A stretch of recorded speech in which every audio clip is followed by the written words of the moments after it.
Hi everyone, today's video I'm going to make the mince pie. This mince pie I have to bring it to school kasi yung anak ko kailangan nila magdala ng any foods na tradition sa United Kingdom. So ayan yung napili ko is mince pie. So ayan, mag-i-start na ako at maglalagay ako ng apat na harina, 4 cups of flour. But actually I've been searching what exactly na ingredients kasi it's my first time to make that mince pie. So ayan, ayan na nga, ilalagay ko na nga. Binili ko yan guys, yung mga ingredients sa bake shop.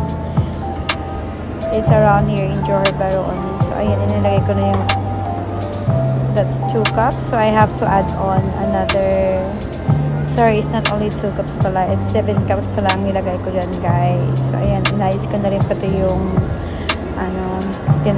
tinanggal ko pala, sorry. So ayan, nilagyan ko na rin siya ng sugar, and that's one, it's shortening and unsalted butter.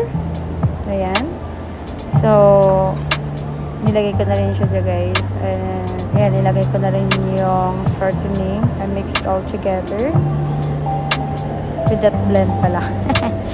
So yan, panoorin natin guys kung paano ko yung lahat ng ingredients para oh my gosh, I have to do this. So ayan, nilagay ko na yung shortening guys. Kailangan ko nang ipaikot-ikot nang pinablend ko na nga, ayan na nga yun. So nilagyan ko siya ng cold water, ng 2 cups of cold water. So ayan, actually that water na nilagyan ko din siya ng ice para, sabi nga cold water nga daw. So nilagyan ko pa ng ice para mas malamig palalo.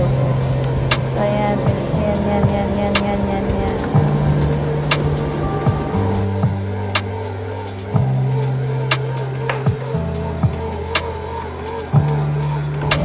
After that, ayan na siya, yung medyo bumuo na.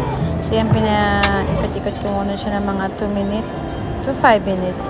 So after that, tinanggal ko na siya doon sa my bowl at ayan, minasa-masa ko na nga siya. At kailangan ko siya ilagay sa ibalot ng plastic at ilagay ko sa fridge ng 2 hours lang actually. Kasi 4 AM ko yan ginawa guys, kasi kailangan kasi ni Nikki yan sa school ng 9 AM. So I have to do that at 4 AM. So ayan na nga, tinanggal ko na siya sa freezer. Ayan, hinati ko na siya kasi sobrang laki guys. Tapos ayan, ilalagay ko na rin siya dun sa may actually guys, ginamit ko yung baso para maging mahulmaw siya ng circle.